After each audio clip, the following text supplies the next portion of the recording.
Well, good morning and welcome back to the Broadcast Retirement Network. I'm Jeff Snyder. This is BRN AM for Wednesday, December 11th, 2019. And here are our top stories. Children with special needs, planning for a lifetime of assistance, and hiring neurodiverse workers. How can families of special needs children plan for a lifetime of assistance? Well, joining me now, Kim Potter. She's the Chief Clinical Officer with the Core Behavioral Group. Kim, welcome back to the program. Thanks for having me. Awesome. So happy holidays to you and your family.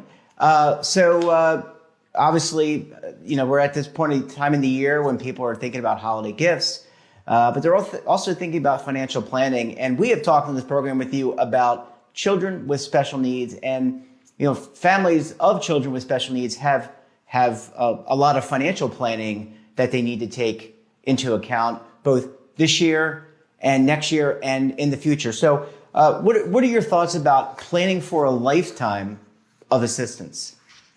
Absolutely. So this is a part where I think your team, whatever that is, your family, your parents, extended family, anyone who's probably going to be involved in the financial aspect going forward, if your child has siblings, this should probably include them, even if they are only teenagers at this point, just to start that discussion. Because you want to figure out what are the needs going to be.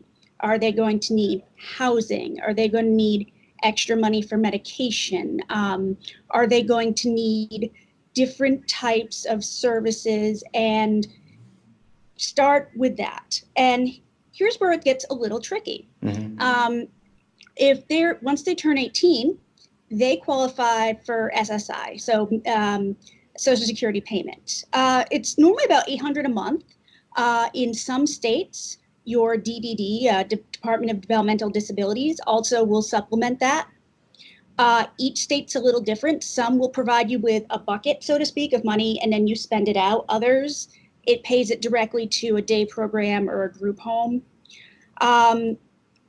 You qualify for this if you have less than $2,000 in assets.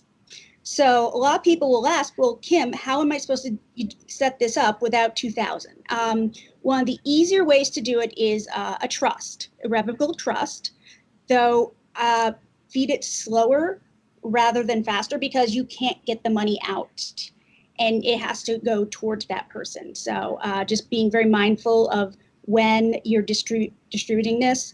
Another thing I'm newer to is an ABLE account.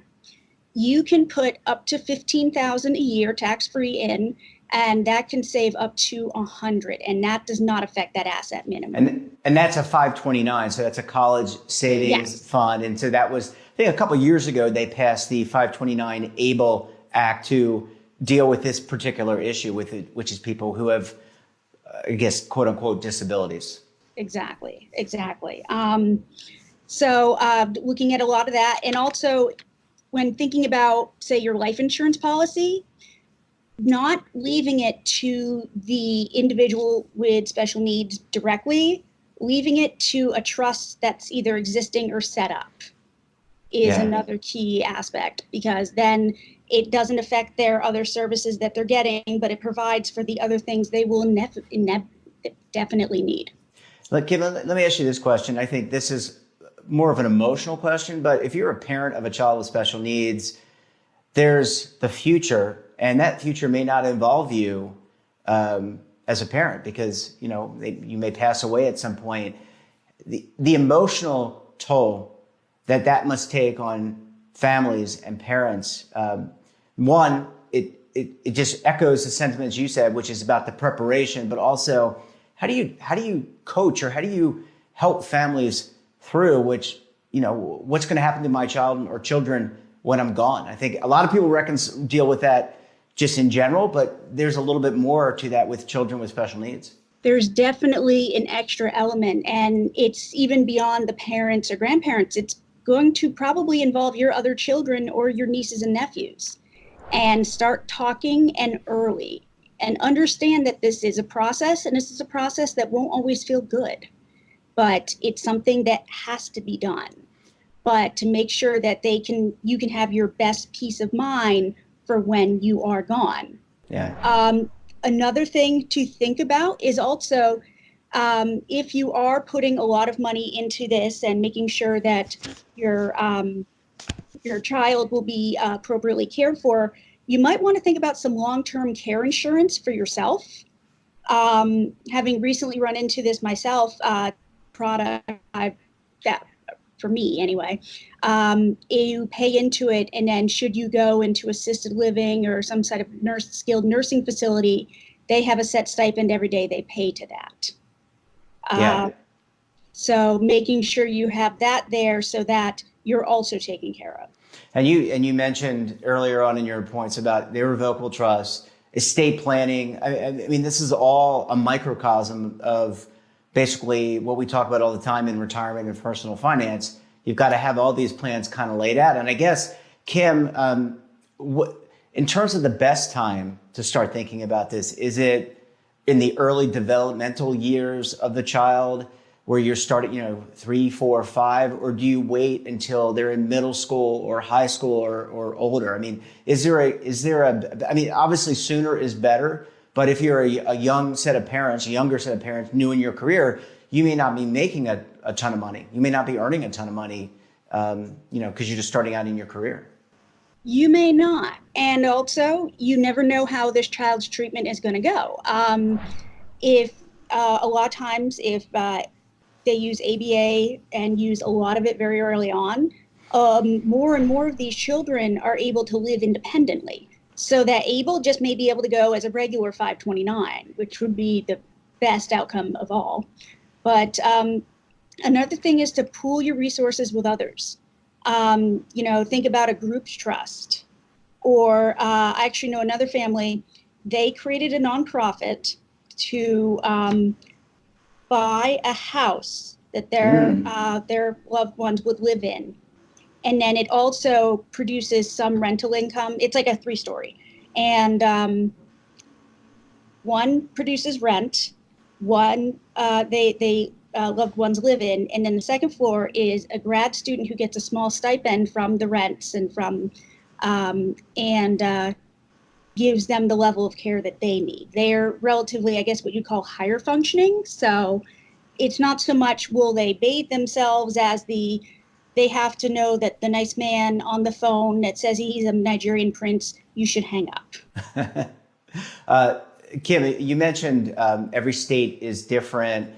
And when we last spoke with you about 4 months ago, at the beginning of our launching our network, you had mentioned that there's a lot of activity going on in these states. Any developments that you might be able to pass along, things that you're hearing? Because your organization is in multiple states. You have to deal with all these issues. But are there any recent developments that you might be able to tell the listeners about or the viewers about? Well, one of them is that, ABLE did pass last year. So you can now use that for that type of planning as well. Another one is that all 50 states now require insurance to cover autism services. And 3 more states now require them to cover it for a variety of diagnoses, whether it be ADHD or Down syndrome. So it really widens the services that are available to you now that your insurance would cover. And that if this child is a dependent, more and more states are allowing you to keep them on your insurance indefinitely. Yeah, always good, real good news. And it sounds like advances are being made both in the, treatment or management. I don't want to say anything inappropriate, but the treatment or management of these children, but also how to handle the financial aspects, which can really bury people. Kim, we're going to take a break. When we come back, we're going to talk about another potential solution, which is hiring neurodiverse workers in the workforce. So stay tuned right here on BRN AM.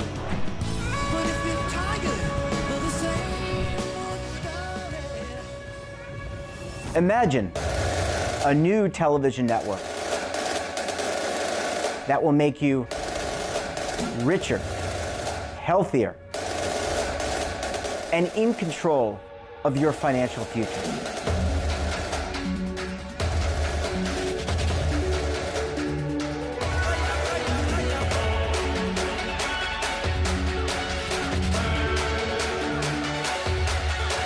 This network is for the policewoman in Nashville, Tennessee, the baker in Dubuque, Iowa, the teacher in Lexington, Kentucky. We want to make the idea of savings and retirement culturally relevant. But what do you see as a defining issue of the midterms? Especially for the smaller businesses. I mean, they are the lifeblood of the American economy.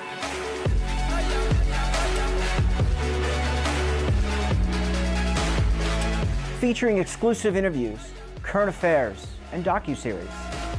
33 years old, you retired early. The philosophy is money only matters if it helps you live a life that you love. But you got to start thinking about retirement as soon as you get in. The Broadcast Retirement Network will drive very high engagement with premium partnerships. So this isn't retirement and savings for your parents or grandparents. This is for all Americans. And we're going to change the way you think about money.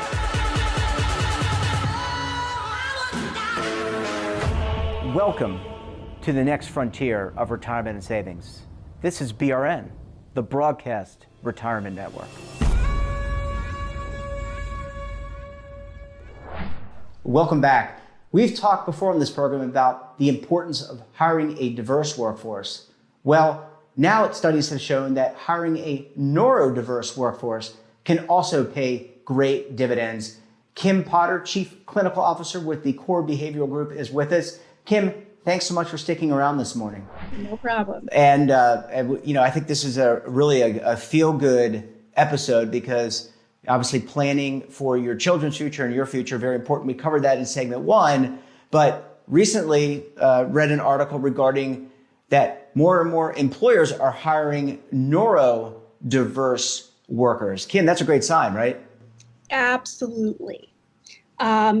Because as we're working with more people with different disabilities and different differences, I don't even want to say some of these are disabilities, they're neuro differences. So a lot of software companies, a lot of different management companies have started to see that a lot of people, not everyone is unique, but that there's a tendency for people with, say, autism to be somewhat detail-oriented, or that if you're stuck on a puzzle, they may see that one thing that you cannot figure out, and that they want these people to help them with these unique problems.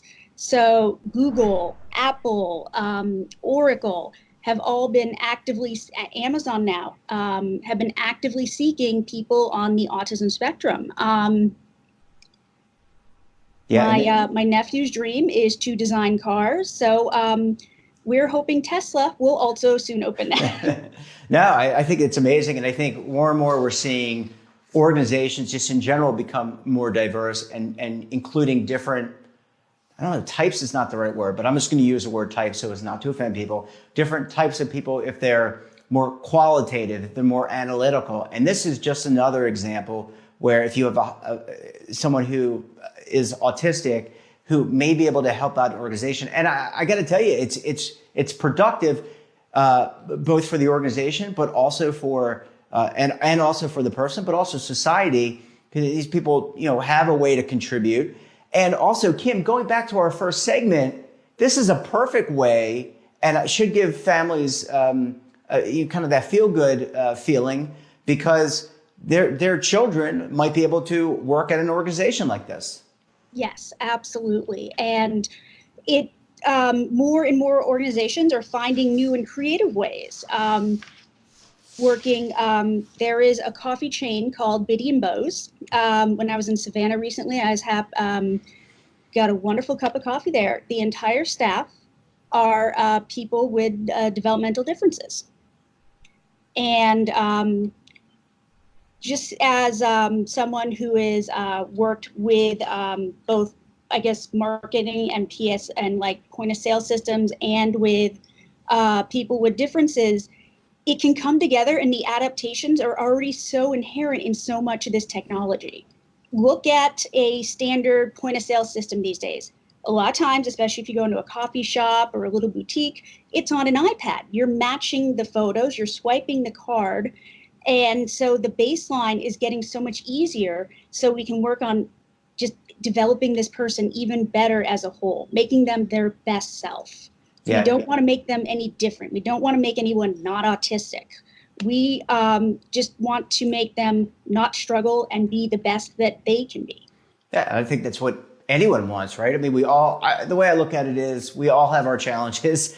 Some of them are quirky, like myself, or, they may have some learning challenges as well. But I think everyone kind of fits into the puzzle. And I think more and more organizations, whether they're small, medium, or large, and by the way, whether they're for-profit, whether they're not-for-profit, and even whether they're governmental, can take advantage and utilize people from all areas of society. I think that's very productive and can help people immensely. I mean, imagine the therapeutic aspect of being able to work. I know when I go to work, I feel a lot better than if I'm just sitting home not working. And I can only imagine what the therapeutic aspect for families. To so many different, like when someone has a job, they have something to do, it carries into so many different areas. Yeah. It really is amazing.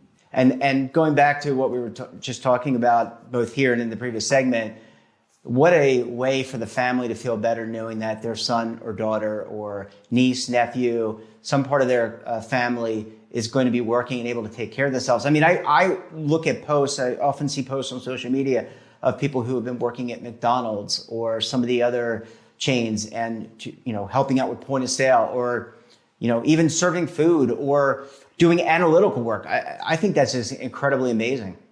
And an added benefit is if it's a company like Google or Facebook that has a lot of perks already there, it's only going to help them be more independent. I don't know if Facebook has made the same offer. I know Google has, but they're very similar in that, you can take food home with you to eat that night.